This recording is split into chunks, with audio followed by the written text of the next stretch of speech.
नमस्कार, मैं हूं शशि। आइए झारखंड की टॉप 25 प्रमुख खबर जानते हैं। झारखंड में 1000 स्टार्टअप शुरू करने का लक्ष्य। मुख्यमंत्री हेमंत सोरेन राज्य में स्टार्टअप को बढ़ावा देने के प्रति गंभीर हैं। इसी के मद्देनजर 7 दिसंबर 2023 को हुई कैबिनेट बैठक में राज्य की नई झारखंड स्टार्टअप नीति 2023 को स्वीकृति मिली थी। अब झारखंड सरकार द्वारा राज्य में नई झारखंड स्टार्टअप पॉलिसी 2023 के अंतर्गत पोर्टल के माध्यम से नए स्टार्टअप इंडिया 4 फरवरी 2025 से प्रारंभ किया जा रहा है। इस पोर्टल के माध्यम से आवेदक अपने आइडिया दे सकेंगे।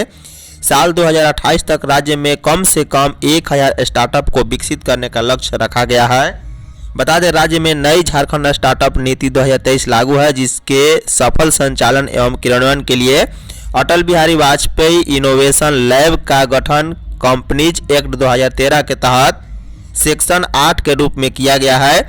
इस एजेंसी का कार्य राज्य में स्टार्टअप का चयन करना, स्टार्टअप इकोसिस्टम को बढ़ावा देना तथा पॉलिसी में प्रावधानित फिक्सल एवं नॉन फिक्सल इंसेंटिव का कॉमन इंसेंटिव डिस्टरमेंट गाइडलाइन के तहत क्रियान्वयन करना है।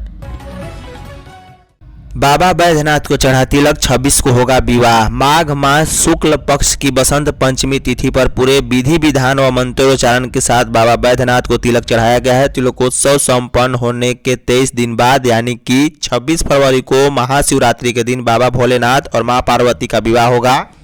परंपरा के अनुसार सोमवार देर शाम बाबा मंदिर परिसर स्थित लक्ष्मी नारायण मंदिर परिसर में बाबा भोले की तिलक पूजा की गई।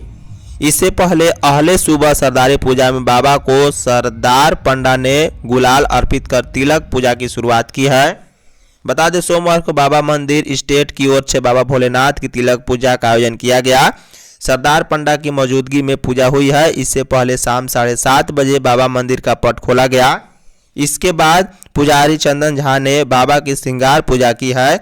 बाबा का श्रृंगार 2 चरणों में किया गया। बाबा को फूलेल लगाकर पहले चरण का श्रृंगार किया गया। उसके बाद मंदिर परिसर स्थित लक्ष्मी नारायण मंदिर में बाबा भोलेनाथ की विशेष तिलक पूजा की गई है। कांग्रेस के सभी विधायक जाएंगे नई दिल्ली, झारखंड में सियासत तेज। राज्य सरकार में कांग्रेस कोटे के 4 मंत्रियों समेत सभी विधायक नई दिल्ली जाएंगे। सभी को 5 फरवरी को आने को कहा गया है। इसकी विधिवत सूचना भी विधायकों को प्रेषित की गई है। सभी विधायकों को 6 फरवरी को वहां लोकसभा में नेता प्रतिपक्ष राहुल गांधी और कांग्रेस के राष्ट्रीय अध्यक्ष मल्लिकार्जुन खड़गे से मुलाकात प्रस्तावित है। मुलाकात के दौरान कांग्रेस आलाकमान को राज्य सरकार की योजनाओं के बारे में जानकारी दी जाएगी। नई सरकार गठित होने के बाद सभी विधायकों के साथ यह आलाकमान की पहली मुलाकात भी होगी। बता दें, मुख्यमंत्री हेमंत सोरेन के शपथ ग्रहण समारोह में राहुल गांधी रांची आए थे, लेकिन उस वक्त सभी विधायकों से मुलाकात नहीं हो पाई थी। इधर जमशेदपुर में कांग्रेस सेवा दल के जिला अध्यक्ष अरविंद साहू ने मोदी सरकार के बजट पर अपनी प्रतिक्रिया देते हुए कहा है कि यह बजट उद्योगपतियों के लिए मिलाई गई है।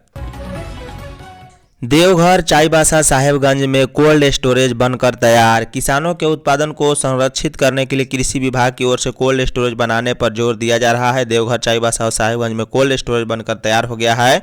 अगले सप्ताह इसे कृषि विभाग को हैंड ओवर किए जाने की संभावना है। बता दें, राज्य में 4 जिलों को छोड़कर सभी जिलों में 5000 एमटी क्षमता वाले कोल्ड स्टोरेज बनाए जा रहे हैं। भवन निर्माण विभाग की ओर से कोल्ड स्टोरेज बनाया जा रहा है। हैंडओवर होने के बाद विभाग की ओर से इसका संचालन पीपीपी मोड पर किया जाता है, जहां पर किसानों के उत्पाद को निजी कोल्ड स्टोरेज से कम दाम में रखा जाता है। एक कोल्ड स्टोरेज बनाने में लगभग 9 करोड़ रुपए खर्च होते हैं। विभागीय अधिकारियों की माने तो रांची में कोल्ड स्टोरेज का निर्माण 70% पूरा हो गया है। वहीं पूर्वी सिंहभूम में लगभग सारा कार्य पूरा हो गया है, जबकि चतरा, हजारीबाग और पाकुड़ में बने कोल्ड स्टोरेज विभाग को हैंडओवर कर दिए गए हैं। अनुराग गुप्ता बने झारखंड के डीजीपी। झारखंड के प्रभारी डीजीपी अनुराग गुप्ता को राज्य सरकार ने नियमित डीजीपी बना दिया है। इससे संबंधित अधिसूचना सोमवार को जारी कर दी गई है। अनुराग गुप्ता का कार्यकाल 2 साल का होगा। इस 2 साल की गिनती कब से होगी, इसका जिक्र अधिसूचना में नहीं है। अधिसूचना में केवल इतना ही लिखा हुआ है कि अनुराग गुप्ता का कार्यकाल महानिदेशक एवं पुलिस महानिदेशक झारखंड का चयन एवं नियुक्ति नियमावली 2025 के नियम 10(1) के अनुरूप होगा। इसके अनुसार उनका कार्यकाल 2 वर्षों का होगा। बता दें, अनुराग गुप्ता झारखंड कैडर के 1990 बैच के आईपीएस अधिकारी हैं। इससे पहले वे सीआईडी के नियमित डीजी थे। उनके पास डीजीपी व डीजीएसीबी का अतिरिक्त प्रभार था। झारखंड सरकार सवार रही नक्सल प्रभावित बच्चों का भविष्य। समग्र शिक्षा अभियान के तहत सामान्य सरकारी माध्यमिक विद्यालयों में स्मार्ट क्लास और आईसीटी लैब की स्थापना की जाती रही है। अब नेताजी सुभाष चंद्र बोस आवासीय विद्यालयों में भी स्मार्ट क्लास और आईसीटी लैब की स्थापना का निर्णय लिया गया है। इन आवासीय विद्यालयों में अनाथ एवं नक्सल प्रभावित परिवार के बच्चे पढ़ते हैं। बता दें, नेताजी सुभाष चंद्र बोस आवासीय विद्यालयों में मानव तस्करी से मुक्त कराए गए बच्चों, एकल अभिभावक वाले तथा बिना अभिभावक सुरक्षा वाले बच्चों का भी नामांकन होता है। मुख्यमंत्री की स्वीकृति के बाद इन विद्यालयों में स्मार्ट क्लास और आईसीटी लैब की स्थापना को लेकर टेंडर प्रक्रिया शुरू की गई है। बता दें, राज्य के विभिन्न जिलों में कुल 26 नेताजी सुभाष चंद्र बोस आवासीय विद्यालय संचालित होते हैं। रांची, पूर्वी सिंहभूम, पश्चिमी सिंहभूम, हजारीबाग और बोकारो में दो ऐसे आवासीय विद्यालय संचालित हैं। झारखंड में आदिवासियों की सुरक्षा सुनिश्चित हो, बीजेपी। झामुमो के 46वें स्थापना दिवस पर मुख्यमंत्री हेमंत सोरेन के दिए बयान पर भाजपा प्रदेश प्रवक्ता राफिया नाज ने प्रतिक्रिया दी है। उन्होंने बयान को हास्यास्पद व वास्तविकता से दूर बताया। सीएम ने कहा था कि पूरे देश में जहां कहीं भी आदिवासी हैं वे झारखंड आए, हम उन्हें बसाएंगे। राफिया ने कहा है कि हकीकत यह है कि झारखंड के आदिवासी भाई बहन आज असुरक्षित महसूस कर रहे हैं, जबकि अन्य राज्यों में आदिवासी पूरी तरह से सुरक्षित हैं। उन्होंने आरोप लगाया है कि बांग्लादेशी घुसपैठियों के कारण राज्य में आदिवासी समुदाय असुरक्षित महसूस कर रहा है। मुख्यमंत्री पहले राज्य भर के आदिवासी समुदाय की सुरक्षा को सुनिश्चित करे, फिर आमंत्रण दे।